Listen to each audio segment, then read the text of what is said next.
Welcome to Cocktail Jockey. In this video, we will be talking about cider and all the many aspects of it. Hello friends, cocktail jockey में आप सबका स्वागत है। Cocktails wine spirits के बारे में हर information जानने के लिए सब्सक्राइब कीजिए कॉकटेल जॉकी और bell icon notifications button press करके हर दिन देखिए कॉकटेल और spirits episodes. This is Michael Jones from Lalmont, Scott, and Zytex. The question is how to make cider at home. And considering that I've made cider both helped to make it commercially, but I also make it at home, you can actually make it very complex, but actually it doesn't need to be complex. I would suggest starting with a good source of organic apple juice. I say organic in that it will not have preservatives added, so it will have nothing in there to prevent a fermentation. Once you have your organic apple juice, I would actually, personally, the way I do it at home is I will get 5 gallons of organic apple juice and put it into a demijohn, a 5-gallon demijohn.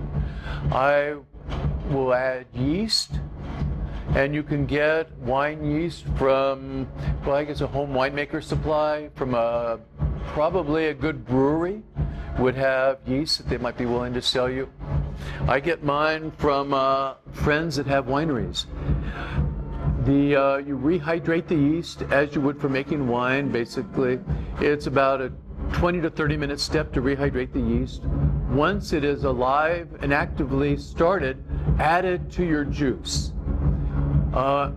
You probably want to make sure that you have at least maybe 10 inches at the top of the cider inside the demijohn so that it doesn't overflow. It also helps if during the early stages of the fermentation you swirl it around to keep the yeast in suspension. A little bit of DAP, which is diammonium phosphate, will help to maintain will help provide nutrients and help to maintain the yeast in a vigorous state.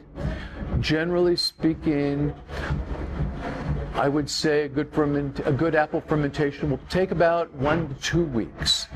A lot of it depends on the temperature and the nutrient level.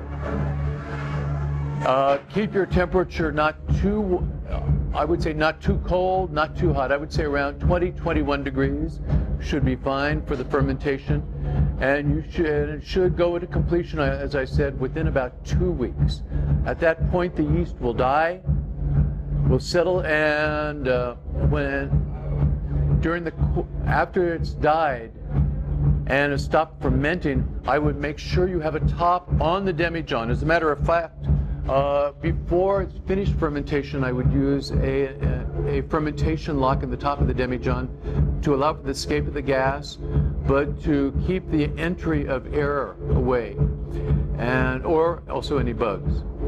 So once the yeast is finished the fermenting, I would close off the top, or at least have a fermentation lock in there. Let it settle out. Once the sediment has fallen to the bottom, then you can rack off the sediment or pump or siphon off the sediment, and you have your finished cider. The level of clarity is up to you. It doesn't, when you're making it for yourself, it doesn't have to be crystal clear to have all the benefits of a good cider. If you like this video, be sure to subscribe to Cocktail Jockey. If you want to learn everything and anything about alcoholic beverages, this is the way to go. So, and it's also been a pleasure being interviewed by the cocktail jockey himself.